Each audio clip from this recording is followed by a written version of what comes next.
Hi, I'm Emily Smith from Ansay and Associates. Today I'd like to discuss the Fair Labor Standards Act, or FLSA. The FLSA is a key piece of U.S. labor law that establishes standards for minimum wage, overtime pay, and youth employment. One of the core components of the FLSA is the classification of employees into two categories, exempt and non-exempt. Non-exempt employees are often hourly workers, but salaried workers can be classified as non-exempt if they don't meet certain criteria for the exemption. Exempt employees are not entitled to overtime pay, regardless of how many hours they work beyond 40 in a week. However, to be classified as exempt, employees must meet specific criteria under the FLSA, which typically involves their job duties and their salary level. The three main categories for the exemption are the executive exemption, employees who manage a department or group of employees, and they have authority over hiring and firing. They primarily perform managerial duties.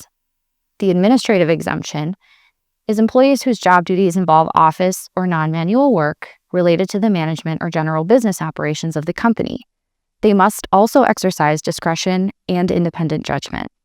The professional exemption is for employees who perform work that requires advanced knowledge in fields like law, medicine, science, or education, and they typically hold advanced degrees.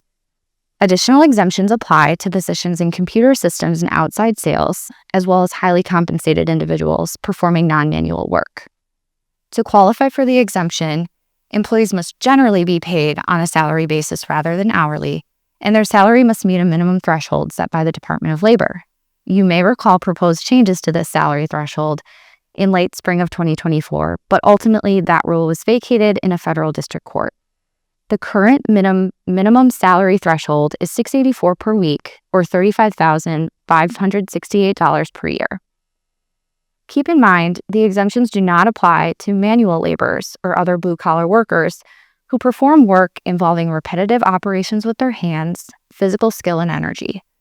FLSA covered non-management employees in production, maintenance, construction, and similar occupations such as carpenters, electricians, mechanics, plumbers, iron workers, craftsmen, operating engineers, and construction workers are entitled to minimum wage and overtime premium pay under the FLSA, no matter how highly paid they might be.